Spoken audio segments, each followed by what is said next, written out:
Fertilization is the epic story of a single sperm facing incredible odds to unite with an egg and form a new human life. It is the story of all of us.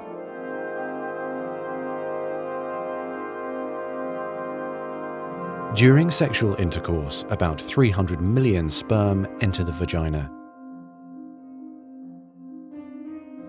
Soon afterward, millions of them will either flow out of the vagina or die in its acidic environment.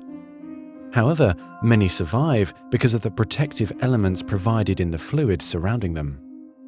Next, the sperm must pass through the cervix, an opening into the uterus. Usually, it remains tightly closed, but here the cervix is open for a few days while the woman ovulates. The sperm swim through the cervical mucus, which is thinned to a more watery consistency for easier passage. Once inside the cervix, the sperm continues swimming toward the uterus, though millions will die trying to make it through the mucus. Some sperm remain behind, caught in the folds of the cervix, but they may later continue the journey as a backup to the first group. Inside the uterus, muscular uterine contractions assist the sperm on their journey toward the egg. However, resident cells from the woman's immune system, mistaking the sperm for foreign invaders, destroy thousands more.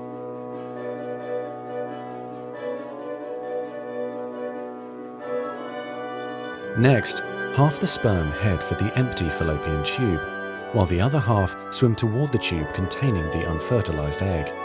Now, only a few thousand remain. Inside the fallopian tube, tiny cilia push the egg toward the uterus. To continue, the sperm must surge against this motion to reach the egg. Some sperm get trapped in the cilia and die.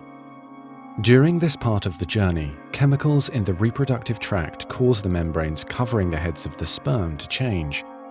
As a result, the sperm become hyperactive, swimming harder and faster toward their destination. At long last, the sperm reach the egg.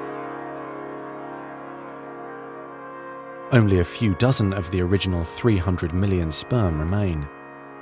The egg is covered with a layer of cells called the corona radiata. The sperm must push through this layer to reach the outer layer of the egg, the zona pellucida. When sperm reach the zona pellucida, they attach to specialized sperm receptors on the surface, which triggers their acrosomes to release digestive enzymes, enabling the sperm to burrow into the layer. Inside the zona pellucida is a narrow, fluid-filled space just outside the egg cell membrane. The first sperm to make contact will fertilize the egg. After a perilous journey and against incredible odds, a single sperm attaches to the egg cell membrane. Within a few minutes, their outer membranes fuse and the egg pulls the sperm inside. This event causes changes in the egg membrane that prevent other sperm from attaching to it. Next, the egg releases chemicals that push other sperm away from the egg and create an impenetrable fertilization membrane. As the reaction spreads outward, the zona pellucida hardens, trapping any sperm unlucky enough to be caught inside.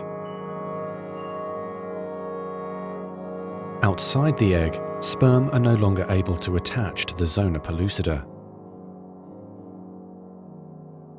Meanwhile, inside the egg, the tightly packed male genetic material spreads out. A new membrane forms around the genetic material, creating the male pronucleus.